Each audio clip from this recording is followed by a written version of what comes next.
We're here at the IBS KBIS show in Las Vegas for 2023. This place is incredible. Everywhere we go in these big houses, Evan, your fans are there. First of all, who had the guts to call it Big Ass? And where did it come from and whose vision is it? So starting out, the very early days of the company, so our original name was High Volume Low Speed Fan Company. That is boring. Very boring, very literal too. So we were making these really big fans that moved fairly slow, but they moved a ton of air. The industry that we were focused on at that time was agriculture, specifically cows. So the idea was that we were trying to keep cows cool, because a cool, comfortable cow is going to produce more milk. So that was the whole point. Our company at the very beginning was to cool down dairy cows so that they would produce more. And that was a very target niche market. We very quickly realized that it's not only cows we need to keep cool, but it's people. So starting in factories, keeping people cool and comfortable. Yeah, like I see it in airline, like airport. Yep. So keeping those people who are working on the front line cool and comfortable, they're going to produce more. If you're going to your gym, you want to feel cool and comfortable while you're working out. While we started in a very niche agriculture market, we very quickly realized this is something we can literally put anywhere. Have a big impact. So was the owner, was the founder, was he a farmer? No. So Kerry, he was in several different kind of businesses at the time. He kind of took the initial, I guess, concepts and ran with it. So more backstory on the name. Again, I mentioned High Volume Low Speed Fans. In the early days, our marketing was basically going to industry shows, and over time, we got people that called in and said, "Hey, you guys are the ones that make those Big Ass Fans, right?" He kept hearing it, kept hearing it, kept hearing it. So finally, our owner at the time, he had heard enough of it and said, "Screw it, we're going to name the company Big Ass Fans." We get asked all the time, "How did you come up with that name?" And really, we tell people, we had so many people tell us, "Hey, you guys make those Big Ass Fans." That was about 2002 that we changed the name from HVLS Fan Co. to Big Ass Fans, and it's kind of taken off since then. Dude, not to disrespect your fans, because they're super cool, and I know you've got some technology, which I want to ask you about. Sure. But the name is something you can't forget. And I'm all about brands and building memorable experiences. Whoever came up with it knocked it out of the park. All right, so give us your story. So I've been with Big Ass Fans for 10 years now. I actually started as an intern in college, doing some basic sales support, kind of entry-level work there. Once I graduated, full-time with the company, did a couple of outside sales roles on our industrial side, different parts of the country. Moved back home to Lexington. That's where we're based out of and where I'm originally from. So, from there, I've had various roles with the company, and now I'm working on our residential sales team and just trying to grow. We're very well known on the industrial side, and frankly, we kind of created that market for the industrial large fan. And so we entered into residential in 2012. So what we're really trying to do here at IBS is just kind of spread our brand beyond the industrial. So get people to recognize us for the residential fans. So now you're in charge of all residential. How hard is it? And you said they started in 2012. So basically when you started with the company is when they started. How hard is it to convert people from industrial? So I guess our biggest challenge is just getting people to realize that we have drones. Our industrial customers are very familiar with us and frankly love the product. So they know that our quality is there and that what they're buying is going to be something that's going to last for a really long time. So once they connect the dots, it's a no-brainer for them to then go, purchase a Big Ass Fan for their home because they already know what they get. What's your connection with your builders? Like, how are you approaching building the residential portfolio? Sure. So we sell in a lot of different outlets. We're online, we're in various third-party retailers. We sell direct. We also have a showroom business, and so we see the builder industry as kind of another channel that we can go just to get fans, Big Ass Fans. So that's again why we're here at IBS is to kind of create some of those partnerships. To be putting the nicest ass fan to put it simply in the nicest ass houses. So that's our goal. Well, we're excited to work with you guys because we can introduce you to a lot of the major builders around the country, which I think is fantastic. It is funny when we look through our clients in our magazine, we see so many of your fans, and even a couple of your team members were saying, "Man, we go through page after page. There's our fan. There's our fan." Which says that you guys are doing something right. Yeah. So we of course, being Big Ass Fans employees, we recognize our fans instantly anytime we see them. So what we want is for that to start happening, to the general public looking through a magazine and they say, "Oh, here's Big Ass Fans." Who is the brainchild behind and the culture, because that's the most impressive part, not your product, but your culture of the people. Yes. And the people that I know, they seem like they're all having a good time, doing a great job. The beauty of our culture is that you really can't link it to one single person. So, like I said, I've been with the company 10 years. So I was there when our original owner-founder was still with the company. He then sold it at the end of 2017. We've actually been acquired another time since then. So we've gone through now 3 different ownership changes, and the culture has remained the same. So there's still that culture of very much work hard, play hard. Yes, we like to have fun, but it's also because we're busting our ass every single day. So that idea of the culture, it's lasted throughout different leadership changes in the company. And a lot of it really just goes back to the name. Like name your company Big Ass Fans.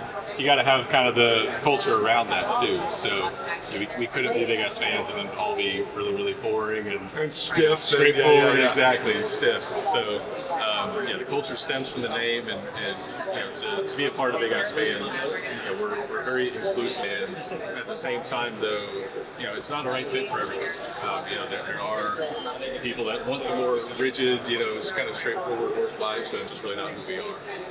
I'd say the culture again just stems from. So your fans, when I look at other fans that are on the marketplace, yours is definitely a premium product.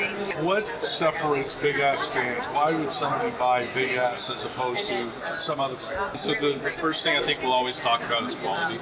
Just the quality of not only the materials, but the processes that we utilize as well. So from the very, very beginning of the ideation process, our engineers design everything from the ground up. It's always going to be designed with performance in mind, design in mind, trying to create literally the perfect fan that can be used across many, many different applications. Taking that quality a step further, all of our fans are built in Lexington, Kentucky. They're all American made? Yes. So we of course can't say built in USA. There's certain I think supply chain levels you have to hit as far as where each individual part is sourced from. But yes, they're all assembled and built in Lexington. So that's I think a huge thing that honestly we don't talk about enough, just because especially in the residential ceiling fan market you don't see that. They're all going to be built overseas using cheap pressboard material. If we grab that blade behind you, that's actual layers. Yeah, so that's actual bamboo that is layered together. It's not cheap. Quality of the material, like I said before, just being built in the U.S. is huge. And you've got metal. Yep. So those are for our outdoor rated fans. That's actual aluminum. So it doesn't bend, because I see a bunch of them. Correct. No sad. There are no sad Big Ass fans. No shit. Seriously? I always call those droopy fans on the coast sad fans. Okay, so this is a great idea, is to have, because I live in Arizona and it gets, I don't know if you know this, it gets hot there. This is a brilliant idea. Do other companies do this, or were you guys the leader in coming up with something like this? Yeah, I definitely think we were the leader from a design point. So I think we mentioned it before. We released Haiku in 2012. Prior to that, you really didn't see a ton of sleek 3-bladed fan options on the residential market anyway, especially ones that didn't have a pull chain. Yep. So that was a big deal when we came out with Haiku, was getting rid of a pull chain, and also the technology inside. There's 7 different speeds. Most of your residential fans are high, medium, low, and just having the extra speed options gives the user more customization for what their needs are. Okay, so go back to the construction of these Haiku fans. Yeah, so again, going back to 2012, we were kind of new to market in terms of the residential fans, but we kind of disrupted it a little bit as far as taking the pull chain out, adding some more technology to the fan. So we have Smart Sense technology, which makes the fan truly smart, meaning What's that mean? There's an occupancy sensor on it, so it can actually sense when you walk into a room and turn on. And after you've been out of the room for so long, it'll turn off. You can actually, inside of our app, you can set different temperature settings. So say your ideal temperature is 72 degrees. The fan will sense that temperature and speed or slow down the fan. Seriously. So what we see on the market is people will call the smart fan, but they call it a smart fan just because it can connect to Wi-Fi. There's actually nothing smart built into the fan itself. So that's where we are different on the smart technology side of things, in addition to the design and the materials and quality. Okay, so without being too geeky, how does this affect somebody's air conditioning bill in their house? And obviously there's no disclaimer, I'm not saying that. I'm just listening to you and I'm going, well, this might be a pretty good way of moving air around. So, and especially, the bigger the house, obviously, the bigger that energy bill is going to be. Yeah. By using our fans, standard HVAC, I don't have a percentage for you, but we can significantly impact those fuel consumption bills. So, if you have a large open great room and you put one of our bigger residential ceiling fans in, all that heat that you're pumping into your house gets stuck up at the ceiling. So it's just keeping our fan on low, especially in the winter months. It's just going to help push that heat down and really cut down on the heating. So winter months, that's when we can impact it most. But even in the summertime, if you're running your AC normally at 70 degrees in the summer, you can put our fans in and bump your AC set point to 72, 73. Just that small change in degree set point can really impact savings on the back end. What are you most excited about moving forward as far as big ass fans is concerned? We're always innovating, so our engineers, as soon as we launch a new product, there's a slew of things that they've already been working on to continue getting better. Like I said, we released Haiku in 2012. We're actually now on the 4th iteration of it. So it looks the same, but we've just kind of upgraded the smart technology inside, upgraded lighting fixtures, that sort of thing with it. So even though we have a product that is very, very good, we never really settled with that. And you see that our i6 fan is on the other side here.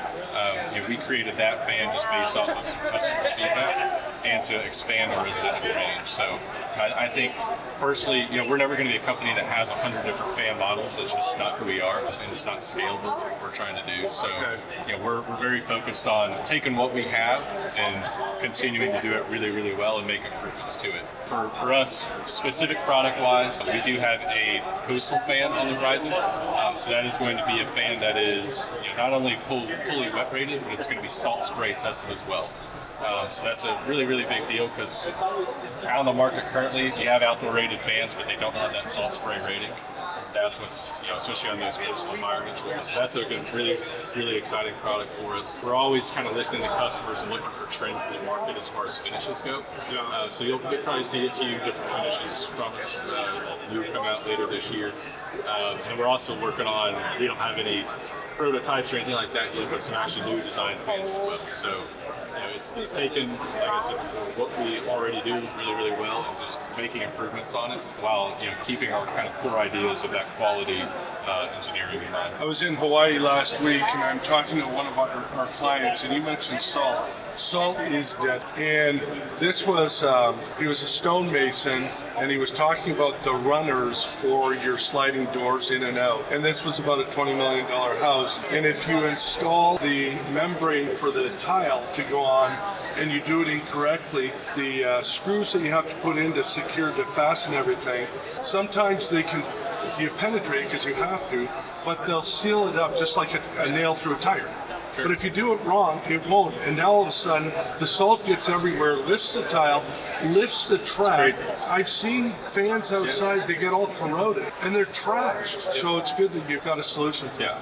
Okay, last question. Just because I think the company is awesome, and it just seems like a very playful company. The name is playful. The team seems to be happy and playful. Tell me a story about one of your team members that got in trouble on a personal level and how the company helped support that. I'm trying to think of an answer to that. So I always like things on a personal level. And another question I could ask you is, I want an example of one of your biggest failures and how you overcame that and how it motivates and drives you on a personal level or a business level, it doesn't matter. And I just think kids need to hear that life is not all perfect. I'll answer, I guess, part of your question from the business level.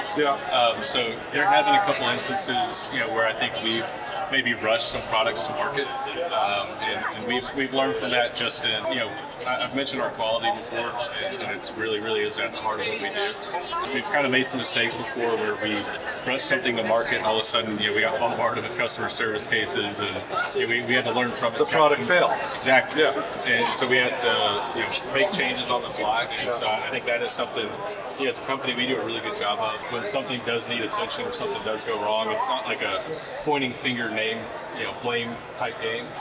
It's very much hey, this is a problem. We need to figure out, hey, how do we fix it? Who's best on our team equipped to fix it, and then go figure out how to resolve that problem. So, I think that's a big thing from the business standpoint that we're very good at. Is when things do go wrong, we're not blaming anybody. Let's figure out how to fix it. Let's just fix it. Well, Evan, thanks, man. Yeah, thank you. All right, nice to meet you. Nice to meet you. Super excited about Big Ass Fans. And until next time, I'm Ted Babers. Thanks for visiting us at KBIS.